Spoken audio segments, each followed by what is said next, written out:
Hello friends, welcome to my channel. দেশ এবং দেশের বাইরে থেকে যারা আজকে আমার ভিডিওটি কন্টিনিউ করেছেন প্রত্যেকে কমল হোসেন ব্লগ চ্যানেলে স্বাগতম।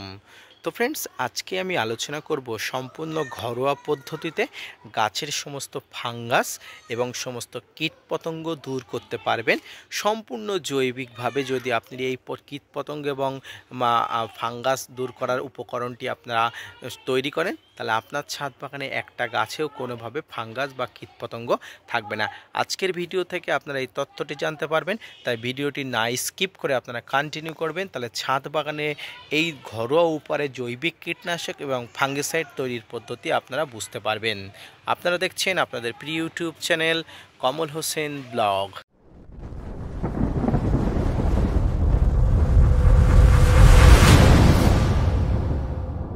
ছাদ বাগানে গাছের ফাঙ্গাস এবং রোগাক্রান্ত হয়ে যাওয়ার ব্যাপারটা অত্যন্ত স্বাভাবিক, কিন্তু অনেক সময় এটি অত্যাধিক হয়ে যাওয়ার কারণে আমাদের গাছে রোগাক্রান্ত পাতা, মিলিবাগ, দই পোকা সমস্ত রোগে আক্রান্ত হয়ে যায়। আর এই উপকরণটি দিয়ে আজকের ভিডিওতে যে পদ্ধতি দেখাবো, এই উপকরণটি দিয়ে আপনারা অত্যন্ত সহজে নির্মূল করতে পারেন। ফ্রেন্ডস, আজকের সম্পূর্ণ দুটি পদ্ধতি আপনাদের বলবো। এই দুটি পদ্ধতির মধ্যে যে কোনো একটি পদ্ধতি আপনারা ব্যবহার করবেন। আর এই উপকরণটি তৈরি করার জন্য যেটি দরকার সেটি হচ্ছে ফিটকিরি। ফ্রেন্ডস, ফিটকিরি জানেন অবশ্যই আপনারা শেভিং করার জন্য, রূপচর্চা, অনেক সময় রূপচর্চার কাজে এই ফিটকিরি লাগে। তাছাড়া ফিটকিরি বিভিন্ন ফাঙ্গাল ইনফেকশনের কাজে ব্যবহার করা হয়। তো এই ফিটকিরিকে আপনারা দুইভাবে ব্যবহার করতে পারেন। আসুন আমি প্রথম ভাগটা বলে নিই। তো ফ্রেন্ডস, সর্বপ্রথম কী করবেন, একটি ফিটকিরিকে ভালো করে গুঁড়ো করে নেবেন, একদম মিহি করে গুঁড়ো করে নেবেন এবং একটি পাত্রে 1 লিটার জল নেবেন।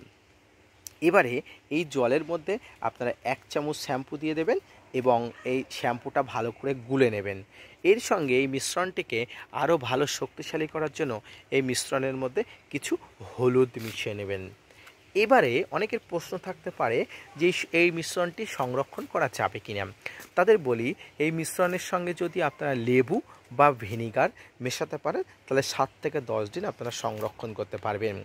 ফ্রেন্ডস, এভাবে আপনার মিশ্রণকে একটা ভালো বড় পাত্রে দিয়ে ভালো করে মিশিয়ে নিয়ে এই মিশ্রণটিকে একটা বড় ভালো পরিষ্কার পাত্রে ছেঁকে নিতে হবে।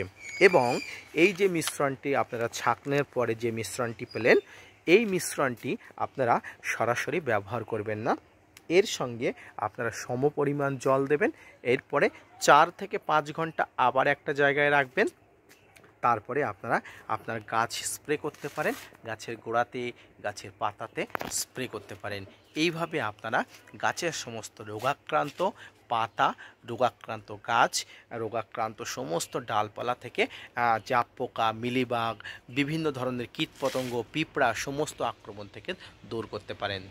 ফ্রেন্ডস, এইবারে যেটা ভাবে করতে পারেন সেটি হচ্ছে এই ফিটকিরিকে আপনারা গুঁড়ো করে নেবেন। একদম গুঁড়ো করে নিয়ে আপনাদের যে টবের মাটি বা টবের পাত্র আছে, এই টবের মাটিতে আপনারা দিয়ে দেবেন। এবং আপনারা যে টবের মাটিতে যদি কেঁচো, কেন্ন, পিঁপড়ের আবির্ভাব থাকে, আপনারা অবশ্যই টবের নিচের গোড়াতে দিয়ে দেবেন, খুব ভালো কাজ করবে। পাশাপাশি আপনারা এই টবের মাটিতে যদি ফিটকিরি দেন, এই ফিটকিরি টবের মাটির পিএইচ মাত্রা অনেক সময় ঠিক করে। অনেক সময় গাছের পিএইচ মাত্রা কম থাকে, তো এই পিএইচ মাত্রা সঠিক থাকার জন্য এই ফিটকিরির ব্যবহার করা হয়।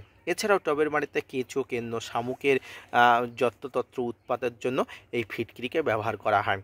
তো আপনারা যদি এই জলে গোলা তরল অবস্থায় ব্যবহার করেন, তাহলে টবের মাটিতে আপনারা ব্যবহার করবেন না। সেক্ষেত্রে টবের মাটির নিচে, অর্থাৎ যেখানে পাত্রটি রাখছেন তার নিচে যদি কেঁচো কেন্ন থাকে ব্যবহার করবেন, কিন্তু গাছের গোড়ায় ব্যবহার করবেন না। আবার যদি গাছের গোড়াতে তরল ব্যবহার না করেন, আপনারা অবশ্যই এই যে গুঁড়ো ফিটকিরি অবশ্যই গুঁড়োভাবে ব্যবহার করবেন। তো এইভাবে যদি আপনারা ফিটকিরিকে এইভাবে ব্যবহার করতে পারেন, দেখবেন আপনার গাছে সমস্ত রোগাক্রান্ত পাতা, ফাঙ্গাস, কীটপতঙ্গের আক্রমণ, সব আক্রমণ থেকে আপনারা এক নিমেষেই চট করে আপনারা সমস্তভাবেই দূর করতে পারছেন। গাছে রোগাক্রান্ত পাতা থাকলে আশেপাশের পাতাগুলো আরও রোগাক্রান্ত হয়ে যায়। তাই আপনাদের উচিত একটি পাতা রোগাক্রান্ত হলে সেটিকে কোনোভাবে নির্মূল করে দেওয়া বা সেভাবে তার ট্রিটমেন্ট করে দেওয়া। তাই এই ফিটকিরি দিয়ে যদি সম্পূর্ণ জৈবিকভাবে আপনারা আজকের পরিচর্যাটি করতে পারেন, অত্যন্ত ভালো মাপের কাজ হবে। আপনারা এই ফাঙ্গাস এবং ফিটকিরির আক্রমণ, ফিটকিরি দিয়ে যদি এই ফাঙ্গাসের সমস্ত কার্যকলাপ বন্ধ করতে পারেন তাহলে অত্যন্ত খুব ভালো কাজ হবে। পাশাপাশি এই ফাঙ্গাসের আক্রমণ দূর করার জন্য আপনারা বিভিন্ন ধরনের নামি দামি ফাঙ্গিসাইড ব্যবহার করেন। তো যদি আপনারা এই জৈবিক ফাঙ্গিসাইড ব্যবহার করতে পারেন তাহলে অত্যন্ত ভালো কাজ হয় এবং সাময়িকভাবে আমাদের পকেটও বাঁচবে। তাই আজকের ভিডিওটি আপনার জন্য অত্যন্ত গুরুত্বপূর্ণ। আজকের ভিডিওটি দেখে আপনার ছাদ বাগানে যদি কোনো গাছে ফাঙ্গাস এবং রোগাক্রান্ত বাধা থাকে ফিটকিরি ব্যবহার করুন, যে কোনো পদ্ধতি অবলম্বন করে দেখবেন অত্যন্ত ভালো মাপের কাজ হবে। তো ফ্রেন্ডস, আপনারা দেখছেন আপনাদের প্রিয় ইউটিউব চ্যানেল কমল হোসেন ব্লগ। আপনাদের যদি কোনো প্রশ্ন থাকে অবশ্যই প্রশ্ন দিতে পারেন, আমি আপনাদের সমস্ত প্রশ্নের উত্তর দেব। এবং আপনার যদি ভিডিওটি ভালো লেগে থাকে অবশ্যই একটা লাইক, কমেন্ট, শেয়ার, সাবস্ক্রাইব করবেন এবং কমল হোসেন ব্লগ চ্যানেলের সঙ্গে থাকবেন। ধন্যবাদ।